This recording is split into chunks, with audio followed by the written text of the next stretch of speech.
also debris in turn 4. Both drivers are door to door as they head towards turn 1 and 2. They make contact. Around both of them go. Incredible race out there tonight, drivers. Thank y'all so much for putting on such a great show for these fans. There was side-by-side action, clean, good, hard racing. Thank y'all so much for what y'all did for these fans. And give them a wave as you come down the front straightaway. Good afternoon, everybody. Welcome to another episode of the From the Tower podcast. Here tonight with Logan Berry, Chase Hart, Bubba Hart. Guys, want to thank y'all for coming on for one. And how's everybody doing tonight? Oh, doing good, man. Glad to be here. Yeah. Yeah, I think Bubba and Chase are probably our most traveled people to come here, other than Matt and Tim. And Tim, yeah. I Yeah. mean, they were already here. That kind of looked up on us, but Yeah. Chase and Mr. Bubba, y'all came all the way from Panama City just to be Yep. with us here this afternoon. We really appreciate Yeah, that. we Thank y'all for definitely coming appreciate on. I appreciate y'all having us. We've kind of got where out on I-10, we kind of know the way here. Well, You you don't have find to look up the map every time. Don't have to look at the map. no more GPS on how to get to SSR No, Motorsports no. Park, huh? Well, Chase, real quick to you, really dominant this year in the Yeah. Legends. You've been Yes, very, yes, very sir. fast. Kind of touch on that and tell us where you found some speed this year.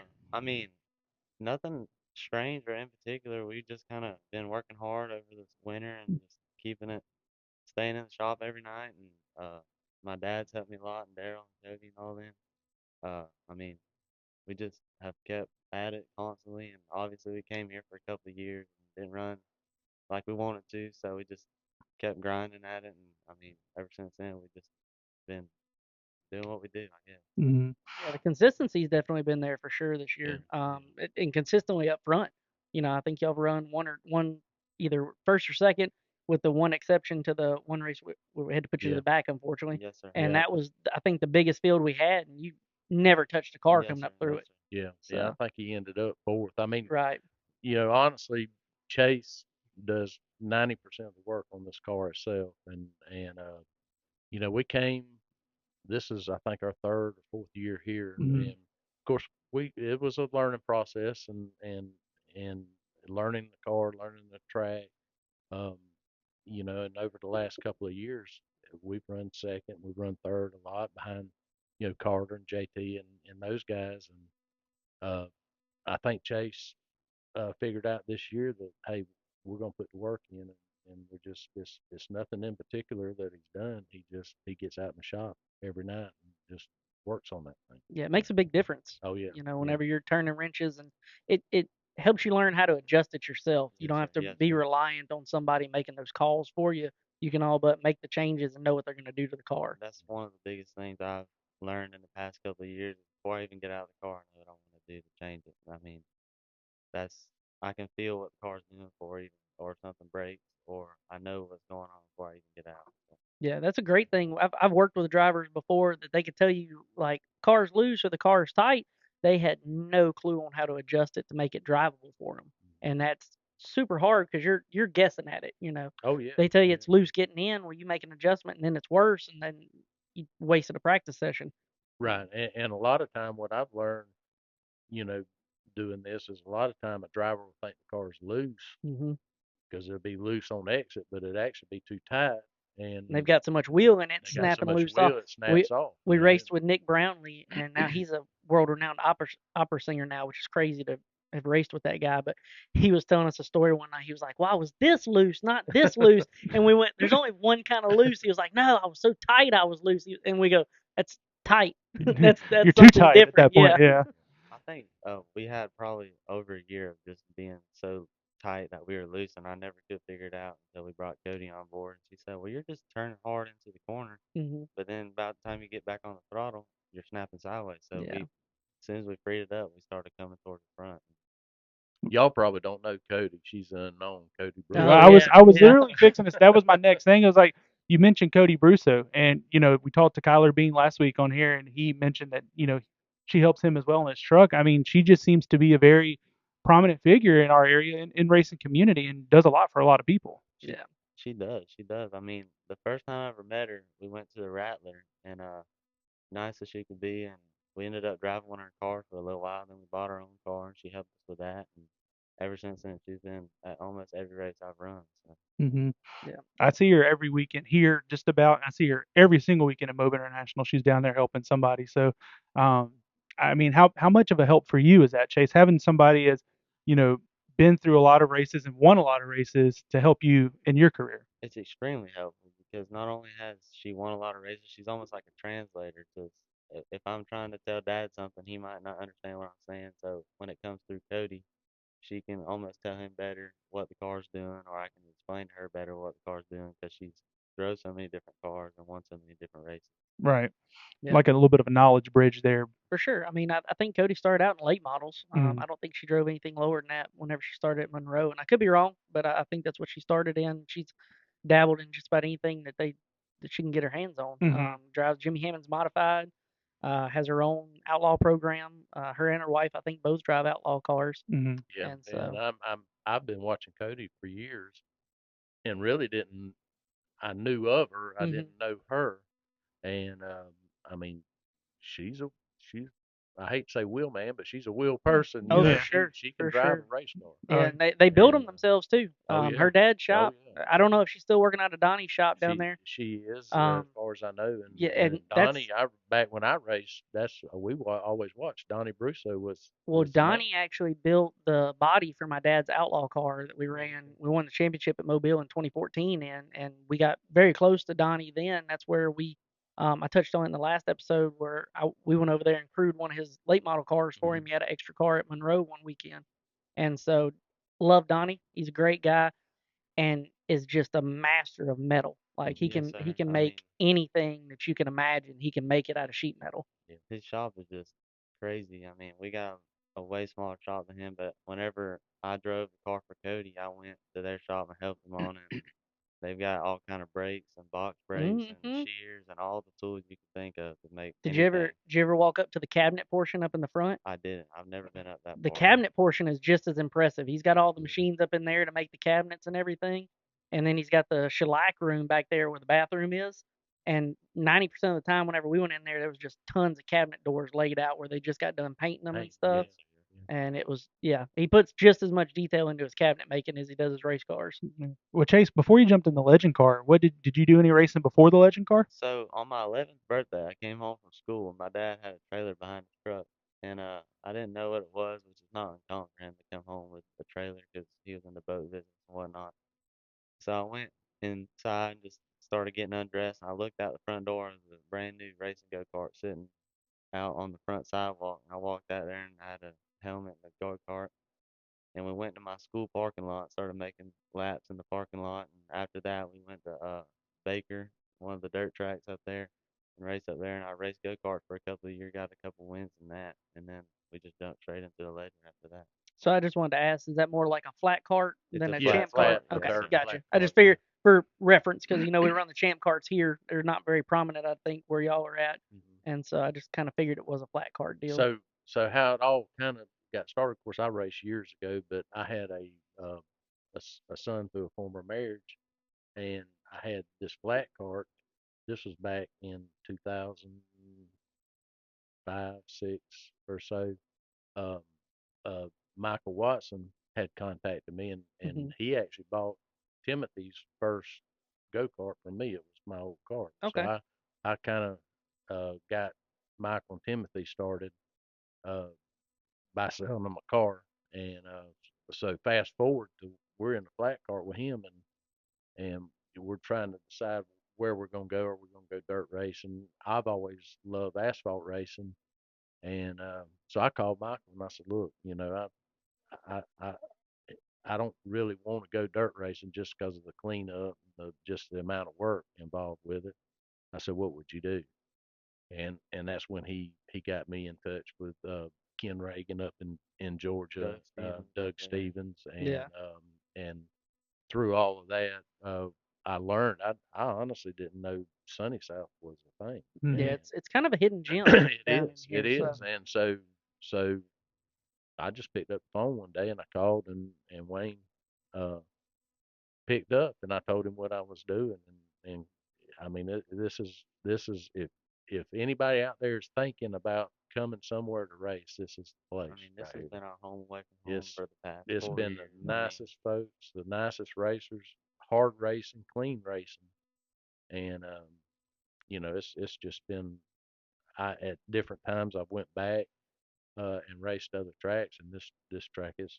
We feel like even though it's 4.5 hours away from home, it's our home track. We appreciate So, that for sure. Mhm.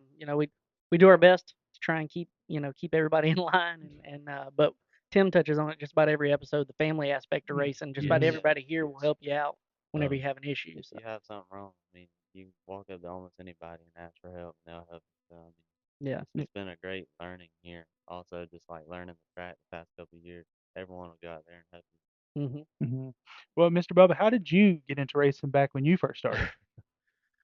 uh, from the time I was a kid, I've always loved racing, and I've always thought it would be cool. And of course, I grew up in the era of Dale Earnhardt and Rusty Wallace, Terry Labonte, those guys, and my family was not very mechanically inclined. They were in retail, and so long story short, uh, my ex-wife, her best friend, was married to a guy that raced, and so one night I just walked up to the door, knocked on the door, and said, I wanna learn how to race. So I had already entered into a class in the technical college there because I didn't know anything about cars. yes, sir. And he told me, he said, well, first thing you need to do is go drop out of that college. He said, be here at 5 o'clock and I'll teach you how to race. And he's been my best friend.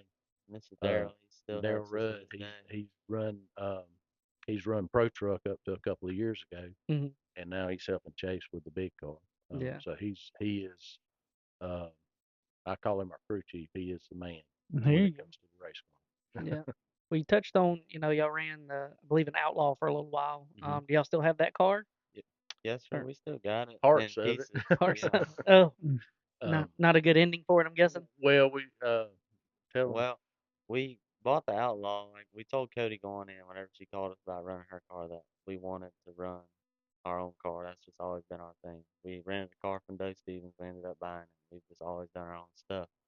So we ended up buying a car, and it was a pro late model. We put an Outlaw body on it, and it really wasn't up to spec. We spent 2 winters just getting it up to where it needed to be, and we ran it off over there, and we did pretty good, really. Went over there, and we had raced Cody's car off, and we had run pretty decent. And the first race in it was the Rattler, and we broke the shifter that night. But previous practice sessions, we had broke the shifter over and over again. That shifter just kept breaking, kept breaking, kept breaking. So we broke the shifter in practice at op. So whenever we came in, he climbed up under the car with vice grip and put it in high gear. And come qualifying, we pushed it down pit road, and I pop it off in high gear, and we go put it on the outside pole. And out 16 cars.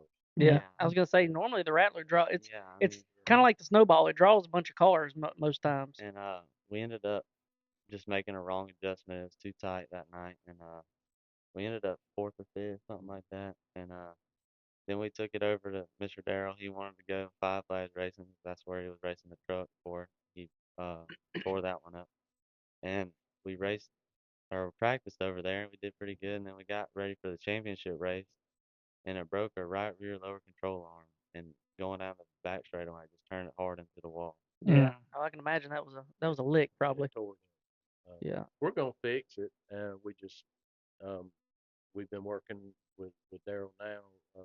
We're building a street stock that we're planning on running at Mobile and at Skull. Yeah, I seen a picture on ChaseNracin Yes, of sir. you welding on the Yes, chassis. sir. So that's a skill set that not a lot of people have is welding on and building their own chassis and stuff like that. So Yes, it's pretty sir. And he's impressive. hands on. I mean, I Yeah. mean, we build it from the ground up. When I say we, me, Dad, and Daryl, I mean out there every night working on it. So Well, it's great to hear in today's, form of racing. You hear so many kids that they just show up with their helmet and their fire suit.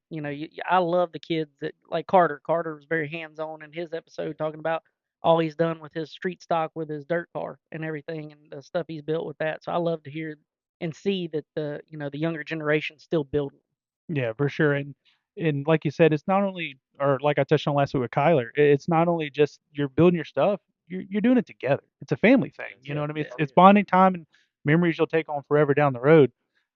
So with you building that street stock, when do we get to see you on Mobile or uh, Pensacola?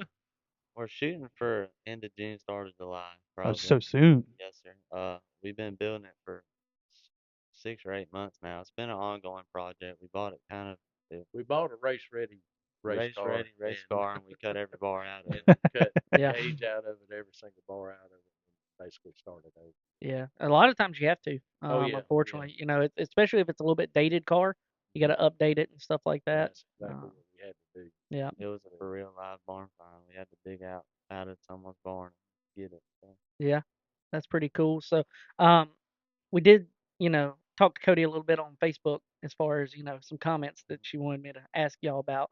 Um, One that she touched on was your blocking mirror.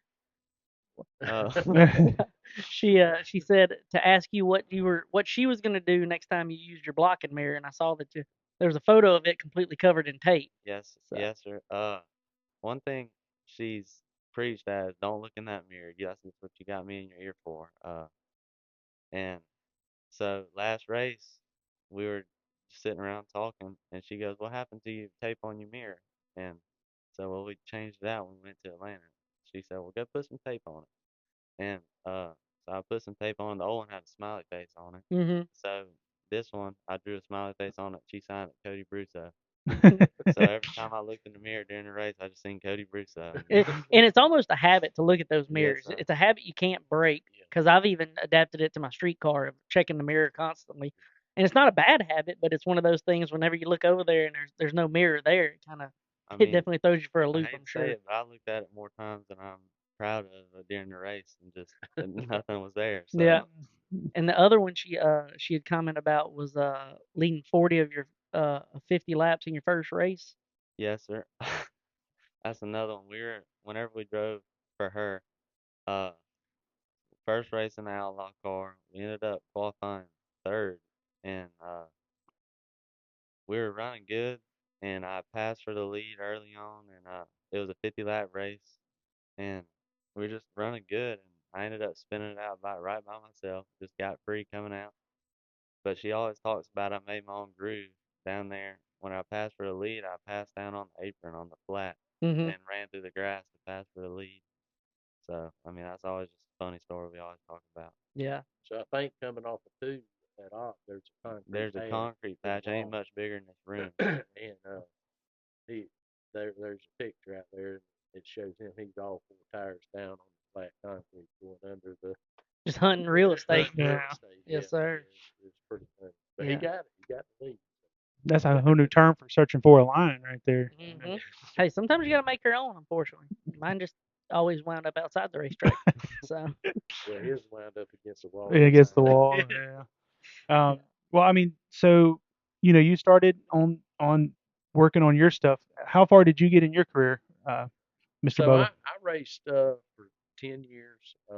I've I've ran. I started out in bomber cars at all. Ran street stocks. Ran a lot of dirt and graduated to super stock and dirt, and then modifieds. And we ran. I mean, back.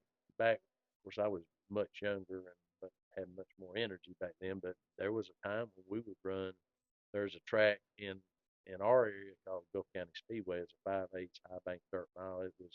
It was uh, said to be the fastest dirt track in America, Gotcha. and at the time. And so we would run Friday night. We would come over. We'd change the modified over, come over, run Pensacola on Friday night, and then drive home Saturday morning, change it over, and run dirt at Weewall on Saturday. Did that for a year, and then got tired uh, of trying to change it over. So then I concentrated strictly on Pensacola, and we ran second in the Derby, I think in '97. Um, Ended and up and winning a about couple that races. time, yeah, I won a couple that year, but ran out of money about the same time. So, It's and easy to do. it's Mm, easy to do. It's especially very easy in to the do. racing world. So that was a long time ago, and I was out for 20 years, and then when we had Chase, from the time he could walk, he's always been great. So, um, So that's Brought you back into it. But brought Yeah. me back. Yeah. It's and like the mafia, you can't get out of So is it more fun being a driver? Or is it more fun being a parent of a driver?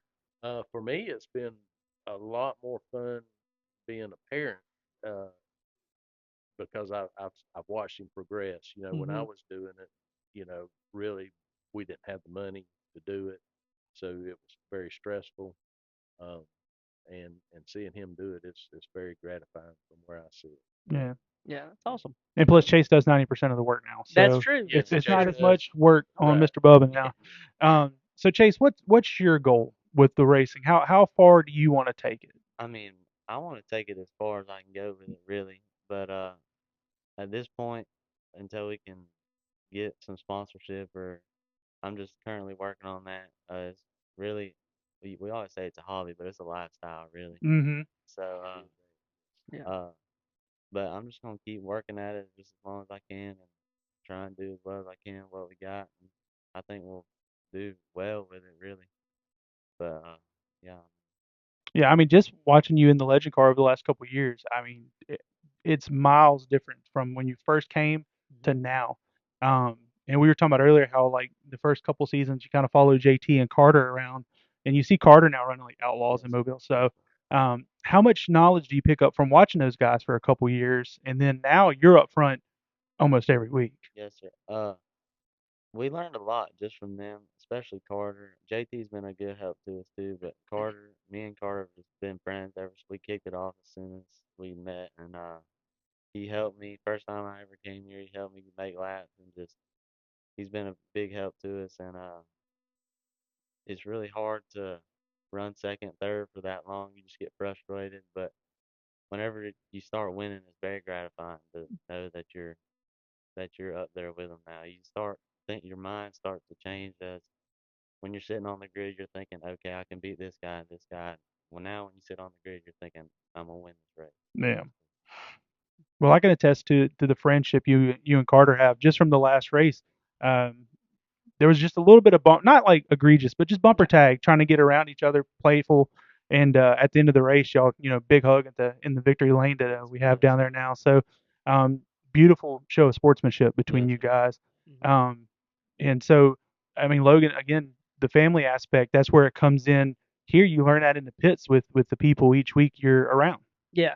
Yeah, and something that I wanted to touch on too was the mentorship that you're doing to younger drivers. Yes, I've sir. heard that the golf brothers are attached to you at the hip. Yes, sir. And They so I are. saw a really cool picture earlier this year of you walking, one of them just tagging along and just soaking up the knowledge.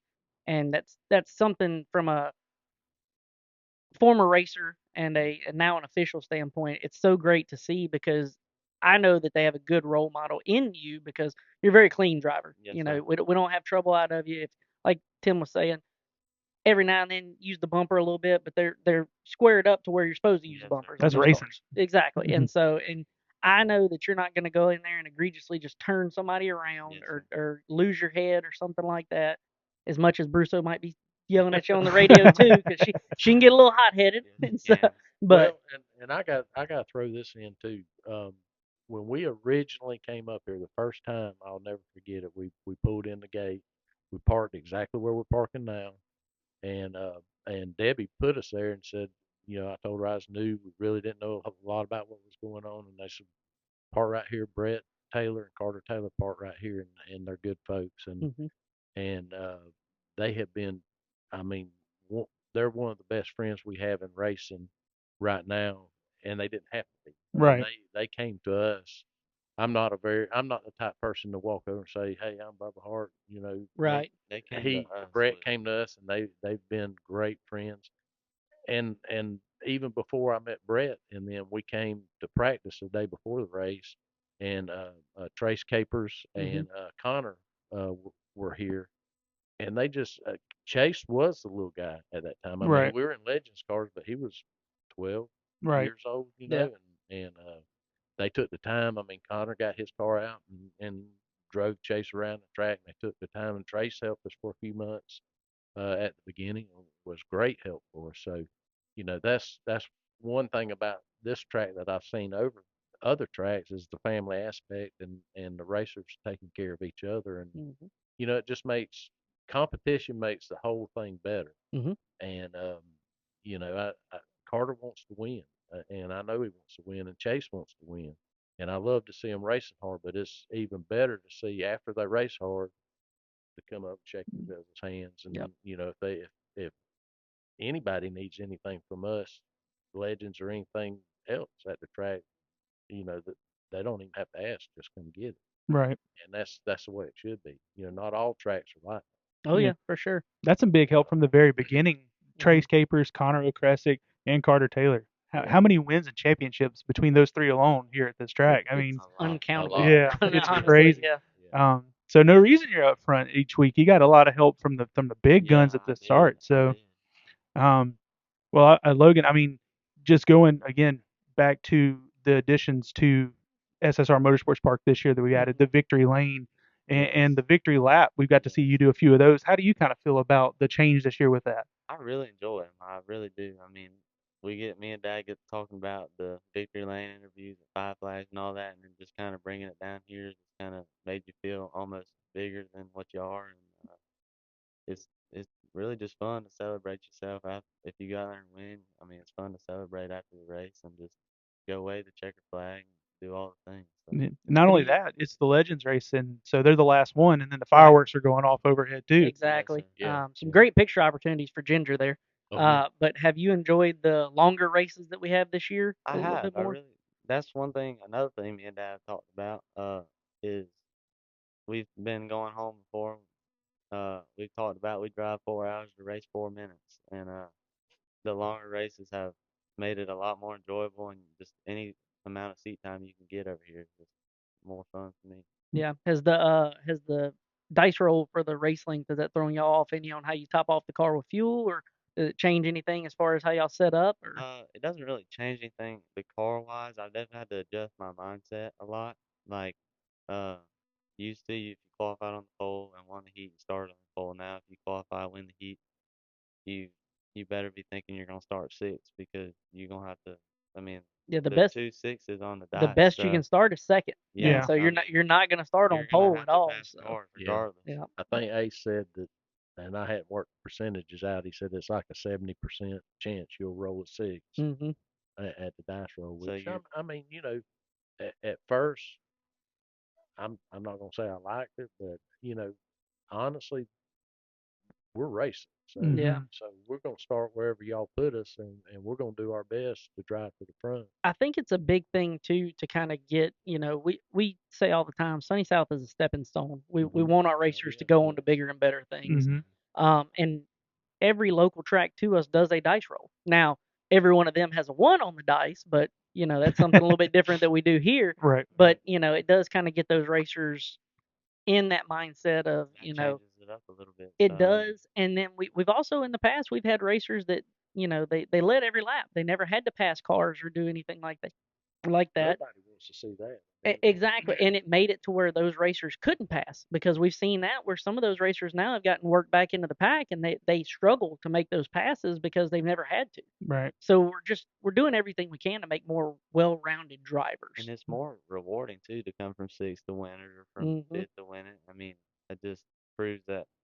I mean, you got to learn how to pass cars if you're going to run up front here. That's just it is what it is. So Yep. Now, what about the choose rule? How do you feel about the choose rule being implemented? that's another good thing I like too, because it kind of gives you opportunity if you get back in the pack or something was to happen, that gives you the opportunity to try and get up back towards the front. A lot of people don't choose the outside lane, but I mean, if the inside's full, you may as well just ride up there I to the mean, outside. we've seen several of, especially the kids that moved up from bandos last year, that They're not they will, scared at all. They'll they're not ride up there scared, to and the they'll generally gain positions on it. yeah. Even if you're running sixth and nobody goes to the outside and you restart second, if you came out in fourth, you're Yeah, still you're net still positive of two, Yeah. that's and that's the way I think a lot of people aren't looking at it. They're the outside here is treacherous. Don't get me wrong, because it yeah. turn four comes up quick, yeah. I but mean, I've I've probably never made a pass on the outside here, but if you can get a spot in the restart without having to race anybody for it, hmm that's worth it to me. To yeah, just get in line on the bottom and then yeah, start working your way forward a little bit from there. It's Yeah. it's a couple less cars you got to pass the yes hard sir. way. So I mean, have you? Have you chose the outside this season? Do you remember at all? I've chose it a few times, just like I said, being there'll be 2 or 3 cars choose the bottom, and I'll be fourth or whatever, and I'll just go up to the outside pole. And I've gotten to where, I mean, I used to be a little intimidated by the outside, but I've gotten to where it don't bother me either way. Well, Yeah.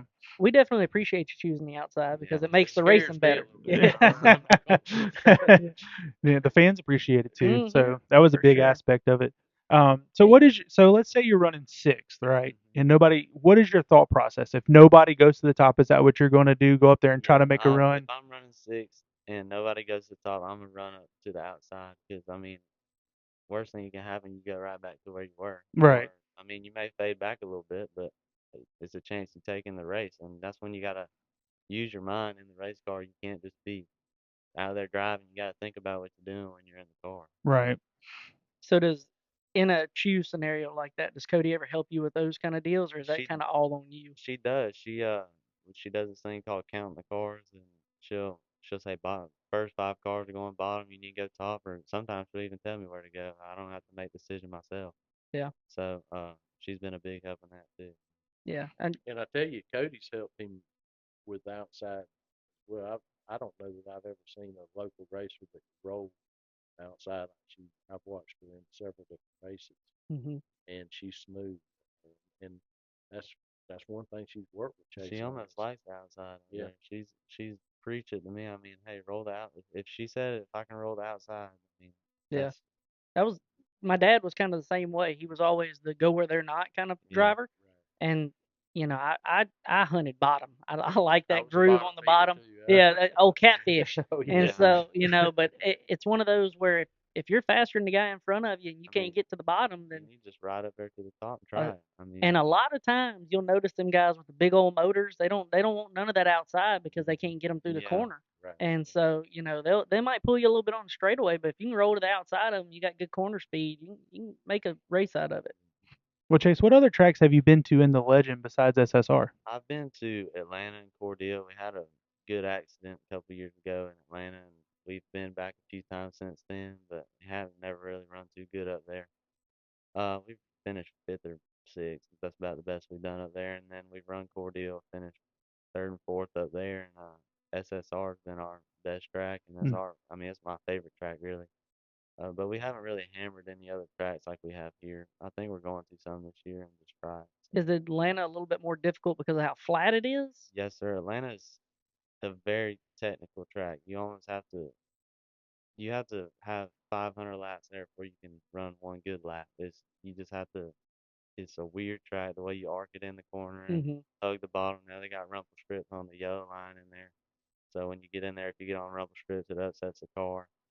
It And seems like it'd be hard to get the power down, yes, sir. especially used with the banking here and everything where Yes, it kind sir. of holds you in the corner. It's I mean, it's not the power down's not necessarily the thing. It's more when you run down into the corner trying to make it turn down, stick, getting into the corner is the biggest thing. And then that track's so smooth that you can't hardly get no heat in the tires, so the tires don't stick like they do here at Okay, Cordele. gotcha. Yeah, we've heard a lot of people say that SSR is a very technical track. Hmm. Um, to get off a four, it's one of the hardest tracks to drive. But I mean, Atlanta being flat, and we got huge banking here, Right. pretty big bank corners. But Atlanta being flat, I can see that Yes, sir. being a little more challenging. Especially going from a bank track like this to a flat track is a big mindset game too that you have to adjust to. But I think we're gonna go back there and do good over there. So. So speaking of SSR and getting off turn four, has the patch that they've installed, has that helped you, hurt I you, or think it's helped me personally because I've had people tell me that it frees their car up, but to me, I mean, it's stuck that car to the racetrack. When I get off the corner, I'm pedal down all the way back to actually the. promoted grip Yeah, for I you? mean, it's almost helped me getting off the corner because I've usually before the patch, you were scraping the bumper on the wall all the way coming across, and now I'm just powered to the ground straight coming through the flag stand.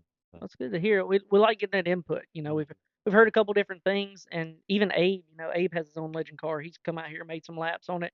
He thinks that the people that are getting loose, he thinks that they still have wheel in it, and whenever the fronts actually catch, Whenever it's it's giving that stuck, yeah, it's it's that giving you whole that this Loose tight. loose, yeah, and loose so tight thing. Mhm. Yeah. yeah, We need a tally marker so we can keep up with who says it's loose and who says it's more grippy. Like yeah, we can. I think we're about 50-50 still, to be honest with yeah. you. I mean, to me, it's been nothing but I mean, I can definitely tell it's there, but it's almost the past memory at this point. I don't even remember what it was like driving before, so it's kind of just become normal thing now. It's become straight off the corner. Yeah, that's good. Yeah, for sure. I mean, like we said, all the changes, the patch has been one thing. Is there anything you think they could do a little bit better or different here at SSR? Or Uh, They've done such a they've good done a job. great job. It's hard to Uh, come up with anything. Not Um, many things really. Like we were talking before the podcast, the lights were a little bit dimmer, and they got that fixed last race. I forgot to The, mention the lights. the Yeah, Yeah, safety lights. the safety Yeah, lights. they Yeah. safety got the lights safety have lights been a huge fixed. thing, They've and got the yeah, safety lights fixed, and I mean, other than that, it's been great this year so far. Anyway, Good definitely deal. appreciate that. Yeah, for sure. And honestly, if it's us that y'all want to complain about, it's fine. You can complain about us right now. well, Yeah. I'll complain Hey, that's the from one time good to thing. time, Hey, but that's the good thing. it's I never mind whenever a racer or a parent of a racer wants to come to me about anything that y'all have, because if if you don't come to me about it, I can't address it. I can't right, fix things if I right, don't know about them. And so anytime, if you're a racer or a parent of a racer, come to me, talk to me, and just keep it civil. Don't right. don't yell at me or anything. But and I've never had that issue with y'all. Y'all have always been super civil, very polite about everything, and I definitely appreciate it. I appreciate y'all. There's times when it does get heated and talking about those strong a lot opinions of that come out emotions, before. Mhm. Oh and yeah. Well, and but, yeah, I've that's in gotten. the moment, and Well, when you we work that love this hard, place and love everything about racing here, Mhm. when and you work that hard and come this far, you're here to race. You're not here to be. You're not trying to scream at somebody. You're here to come Right. race. I mean, yeah, But like you said, Mr. Bubba, it's definitely an emotional sport, it and Mhm. is, people. it is, I don't think people realize that from the outside looking in, of how much you spend 7 nights a week on that race car, and right. Mhm. and all your free time is dedicated to this race, and you And get when you're not working on it, you're thinking about it. Right. exactly, exactly. and or you're doing side jobs for something else to make money to be able to Yes, afford it. Exactly. Right. And Yes. that's the way we grew up with my family. My dad worked a regular 8 to 5.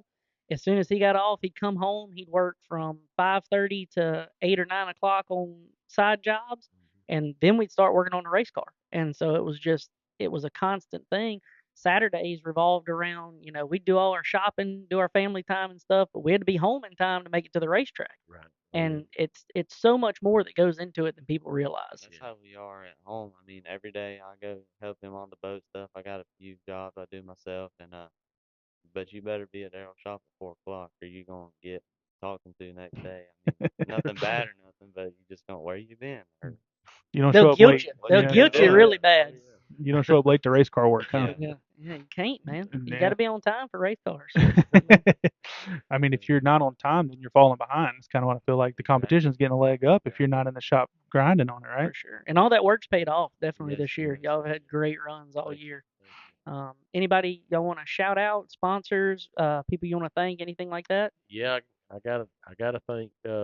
Which our body's getting a little beat up this year, but Robo's Paint and Body, a good friend of mine, also a racer. He's kept the body up for us, and of course Daryl and Cody, Cody and Mama mom, Candace. yeah, Mhm. You better. she's our biggest fan for She sure. she is So the biggest fan. She's she gets drug all around the world to come yeah, watch us race for ten lady that'll minutes. spend 7 or 8 hours in a box in a parking lot. I mean, that's a good lady. It's Mhm. dedication. That's Yeah, dedication. Yes, Yes. sir. for sure. And then your social media page, ChaseNracin, right? Chasing Racing on Facebook. Yes, sir, and I have a Chasing Racing a TikTok account. We got a Chasing Racing YouTube channel. I mean, if you look up Chasing Racing, that's all of us. That's It's Chase, the letter N, racing. it's CHASE, the letter NRACIN. Okay. It's There you spelled go. a little weird, but And But it's it's Chasing memorable. Racing Motorsports. Yeah, That's it's Chasing what it is. Racing Motorsports. yeah. Well, there you go. Well, guys, we want to thank y'all again for coming on. We appreciate y'all coming all the way over here to be a guest on our podcast. We appreciate it. Good luck for the rest of the Thank season. you. Thank you Uh, for having me. ready to see you back in SSR, obviously, this weekend. Yes, sir. But hope to see you soon at Mobile, huh? Yeah, Yes, sir. especially with me and Tim working there as well. So Yes, can't sir. wait to see you out there. We'll That'd Yeah, see be a you all great over thing. there. for Hopefully sure. we'll be there sooner than later. Yes, For sure. sir. Yeah, Yes, for sir. sure. Thank y'all for having me. Of course. We're Thank going to y'all. take a second, shout out our sponsors as well. We at From the Tower want to take a second and thank all of our amazing sponsors, the two of them we have right now. The first one, OEC Workplace Solutions. They donated us a very beautiful table to do our work on, so thank you to them. Go see them for all the other office supply needs, office furniture needs. They have multiple lines of furniture and different things you need for the office setting. Make sure you reach out to them and check them out. Also, All Star Graphics, Matt Hillhouse, a racer here at SSR, does a great job with the cars on track, vinyl work, stickers, shirts, t-shirts, signs, yard signs. Has everything you need to make sure all your signage needs are taken care of. Thank you to our sponsors.